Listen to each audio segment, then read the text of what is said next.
Hello, I'm back with another Best Books of the Year list, and partly why I enjoy looking through these different publications' top choices so much is that it tips me off to books that I might have missed this year, some hidden gems, and often when I read some of these books in December, then they end up being some of my favorite books of the year as well. So today I am looking through the Financial Times top fiction choices for this year, where their editor Maria Crawford picked 10 of her favorite books from the past year. So I'm going to go through her choices and read her summaries of them, and then give some commentary of whether I agree or not with her picks. And I've read 6 out of the 10 of her choices. So I would love to hear in the comments below if you have also read these books, or if you're interested in reading them now, or if there are any other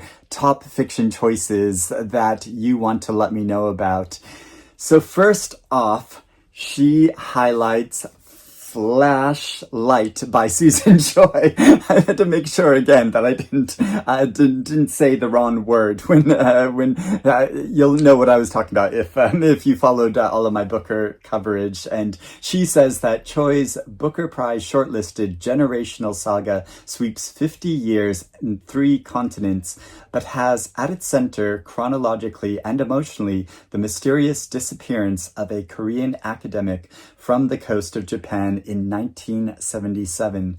Choi's great skill lies in her ability to craft the stories of Sirk, his daughter, his wife, and his countries into an utterly compelling whole. And yeah, I think that the story does have a special sense to it, where it's following all these different stories, and this family is quite fragmented, but it does all come together, and it is partly held together by this mystery at the center of the story of what happened to the father. And where it goes with that is something that I was not expecting, and that I found to be a complete revelation that made me want to learn a lot more about this. But I also enjoyed following these characters' lives so much. So yeah, so I'm so looking forward to reading more by Susan Choi in the future. Next, she picks The Rest of Our Lives by Ben Markovits. This is sounding mostly just like a recitation of the Booker Prize shortlist. Markovits' midlife crisis road trip opens 12 years after Tom's discovery of his wife's affair. Winnie vowed to leave as soon as their youngest went to college. That day has come. The liveliest read on this year's Booker shortlist is a first-person, self-conscious, and introspective account that often brings to mind Tom's own admission that, at some level, everything you feel or think is a kind of taking sides. I don't know if I would classify this as the liveliest read from the Booker Prize list this year.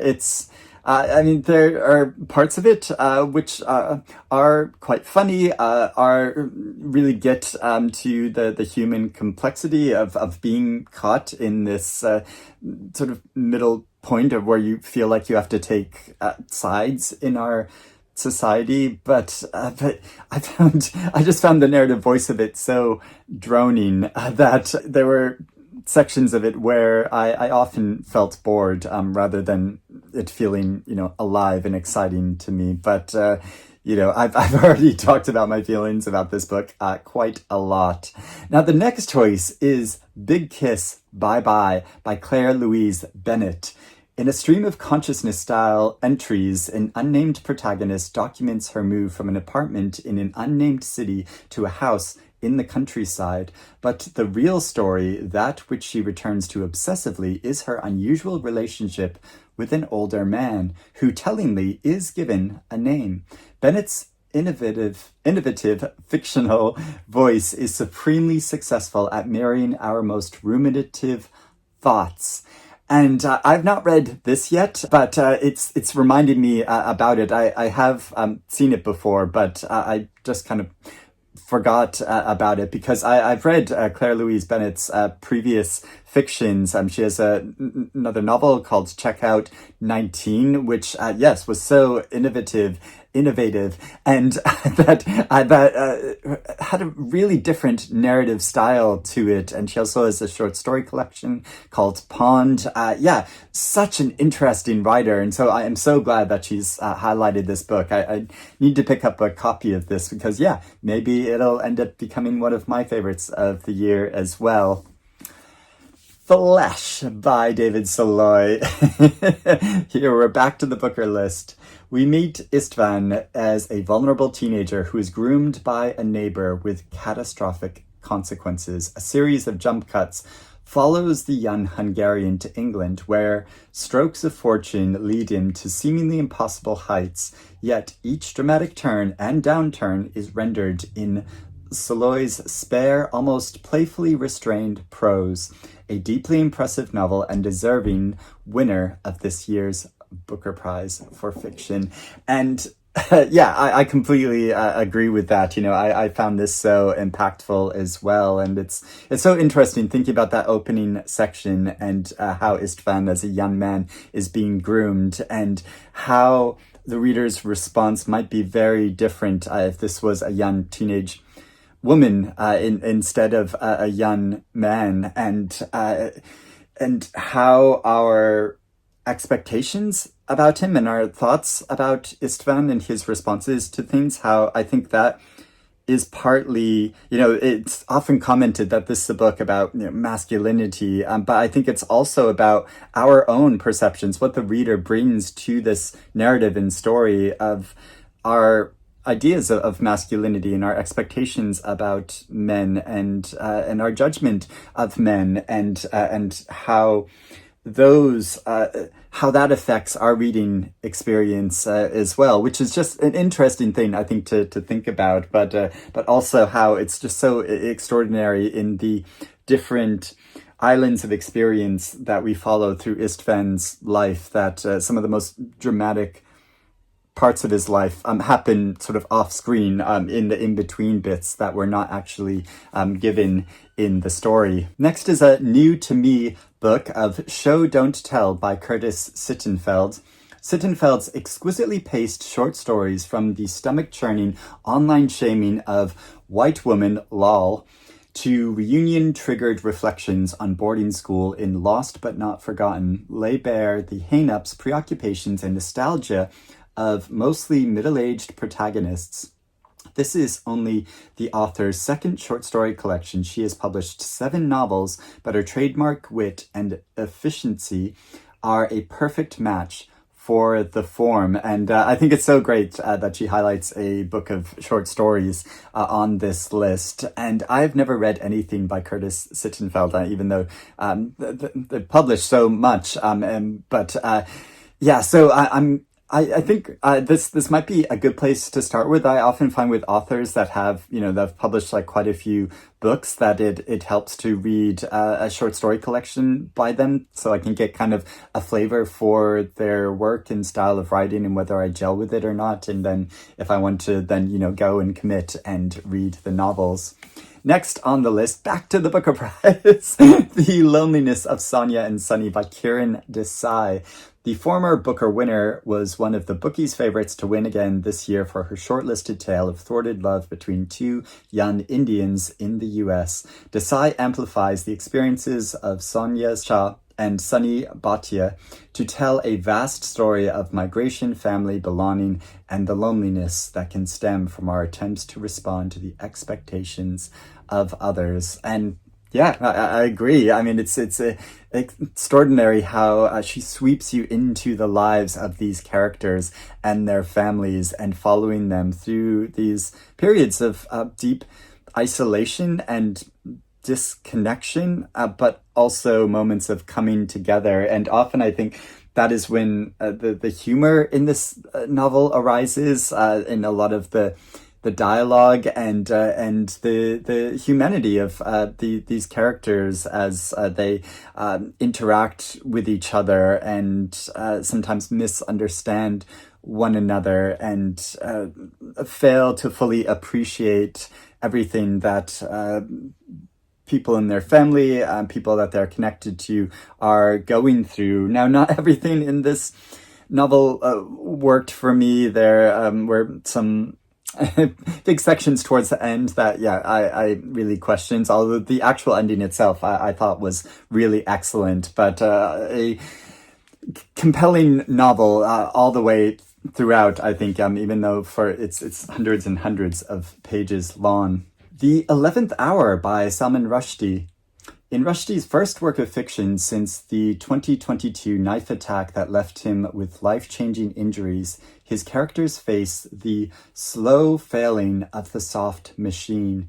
These short stories feature the dead, the bereaved, those who believe they are telling their tale for the last time, yet Rushdie's wry sense of mischief is undimmed. And I've never been that drawn to Rushdie's fiction, and of what I've read of his fiction, it's not entirely gelled with me. Although I was absolutely horrified by the news, of course, of the attack that he suffered. But I would like to try these short stories. Though I don't think I'm gonna rush out and get a copy of it.